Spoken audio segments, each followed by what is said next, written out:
कक्षा 10वीं के विद्यार्थियों को मैंने ब्लूप्रिंट दिखाया था ना, तो ब्लूप्रिंट में कुछ प्रॉब्लम है। उन प्रॉब्लमों को ना मैं यहाँ पे दूर कर दिया हूँ और दूर करने के बाद जो नया ब्लूप्रिंट निकल के आया है, वो ब्लूप्रिंट आपको दिखा रहा हूँ। आपको इसी हिसाब से तैयारी करना है। तो चलो मैं दिखाता हूँ। कक्षा 10वीं ये इंग्लिश सब्जेक्ट का ब्लूप्रिंट है। इसमें प्रॉब्लम क्या था वो भी मैं बताऊंगा। ठीक है, देखो, जब आप पेपर दिलाने जाओगे ना तो आपको देखने को मिलेगा चूज द करेक्ट अल्टरनेटिव, मतलब वस्तुनिष्ठ प्रश्न देखने को मिलेगा। 4 प्रश्न रहेगा। ठीक है, 4 प्रश्न, उनमें से आपको क्या करना है, सही ऑप्शन चूज करना है। ए बी सी डी 4 ऑप्शनों में से एक ऑप्शन आपको चूज करना है। तो इसे हम क्या कहते हैं, चूज द अल्टरनेटिव कहते हैं। इसी तरह से 5 प्रश्न आएगा। ठीक है, 5 प्रश्न, एक एक अंक के 5 प्रश्न। तो ये एक टॉपिक आपको देखने को मिलेगा आपके एग्जाम में। दूसरा, फिल इन दी ब्लैंक्स देखने को मिलेगा। ये भी 5 प्रश्न आएगा। फिल इन दी ब्लैंक्स का मतलब होता है खाली स्थान। ठीक है, रिक्त स्थानों की पूर्ति कीजिए कहते हैं ना, तो वो आपको देखने को मिलेगा। ठीक है, 5 नंबर का। फिर 5 नंबर का मैच द कॉलम देखने को मिलेगा, मतलब सही जोड़ी मिलाओ की बात कर रहा है ये। 5 नंबर क्या आएगा, सही जोड़ी मिलाओ आएगा। फिर रीड द पैसेज। ठीक है, ये अनसीन पैसेज है ना। अनसीन, मैंने यहाँ पे अनसीन नहीं लिखा है।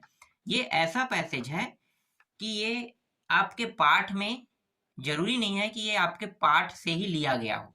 ठीक है, ये पाठ से बाहर से लिया जाता है हमेशा। तो जितने आपके लेसन दिए हुए हैं उनमें से कोई भी टॉपिक से ये प्रश्न नहीं उठाएगा। ठीक है, हर बार नया आता है। तो इसकी गारंटी कोई भी नहीं दे सकता कि आपके एग्जाम में कौन सा अनसीन आएगा।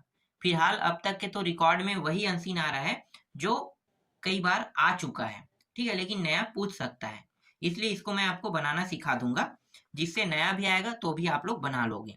ठीक है, तो ये आएगा 10 नंबर का। पांचवा देखो, आंसर द क्वेश्चन कह रहा है। ठीक है, तो आंसर द क्वेश्चन कह के प्रश्न जब आएगा तो आएगा 12 नंबर का प्रश्न आएगा। ठीक है, 4 प्रश्न आएगा, एक प्रश्न 3 अंक के रहेगा।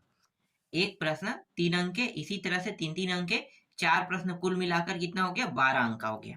ठीक है, तो ये आपके लेसन से रहेगा। और मैंने आप लोगों को बता दिया है कि कौन कौन से प्रश्न आपको पढ़ना है।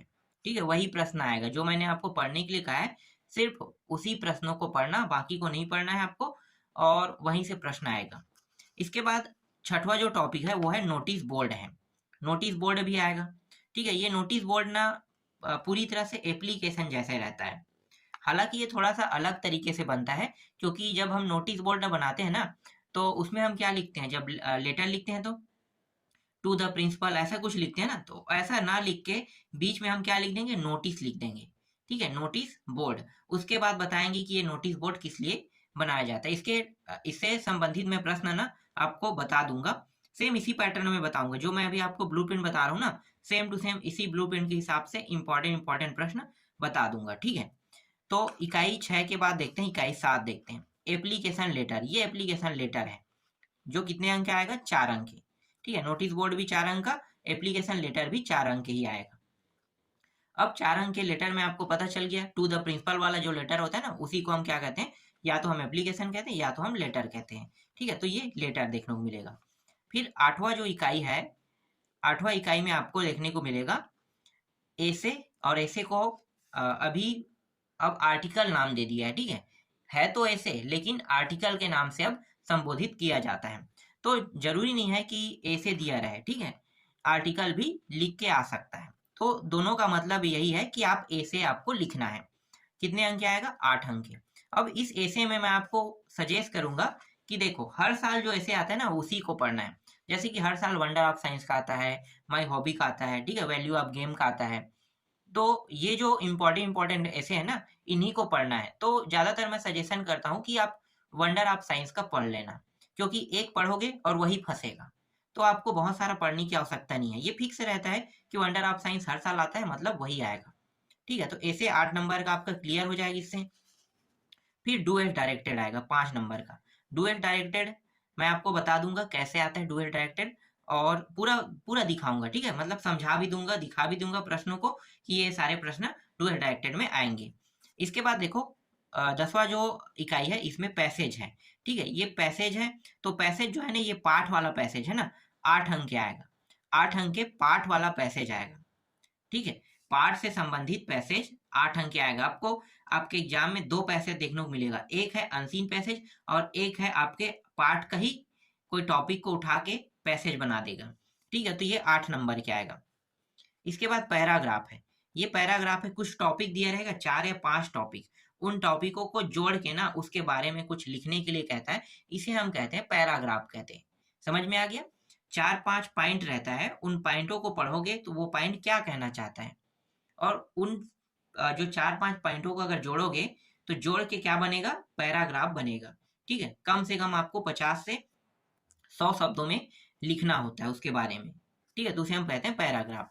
इसके बाद देखो अंतिम जो है ना 12वां इकाई, वो है पोयम पैसेज है। ठीक है, पोएट्री आएगा। तो पोएट्री वाला जो पैसेज आएगा वो आएगा, एक पैसेज आएगा, और वो एक पैसेज जो है उसमें कुल प्रश्न 5 रहेगा। ठीक है, 5, एक एक अंक का एक एक प्रश्न रहेगा, तो 5 प्रश्न 5 अंक के होंगे।